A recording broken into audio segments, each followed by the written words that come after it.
এদিকে তিতুমির কলেজের শিক্ষার্থীদের আন্দোলনের পেছনে অন্য কেউ জড়িত থাকতে পারে বলে জানিয়েছেন স্বরাষ্ট্র উপদেষ্টা মোহাম্মদ জাহাঙ্গীর আলম চৌধুরী।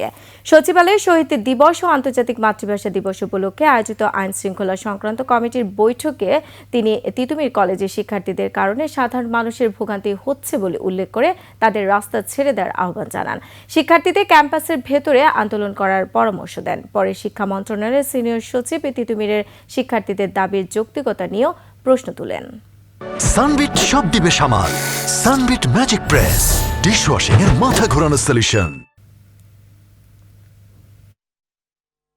আলাদাভাবে তিতুমিরের বিশ্ববিদ্যালয় হওয়ার যে দাবি, সেই দাবির যৌক্তিকতা তো প্রমাণ করতে হবে। কারণ হচ্ছে যে তিতুমিরের মতো আরও অনেকগুলি কলেজ আছে, ঢাকা শহরে আছে, ঢাকার বাইরে আছে, যে কারণে আমরা শিক্ষা মন্ত্রণালয় থেকে গত শনিবারে একটা বিবৃতি দিয়েছি যে আমরা 7 কলেজের যে দাবি সেটার প্রতি সরকার সহানুভূতিশীল।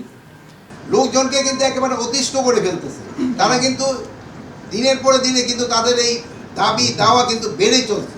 এটার পিছনে কারা জড়িত আছে এটাও কিন্তু আপনারা জানেন, কিন্তু এটাও কিন্তু আপনারা প্রকাশ করেন না।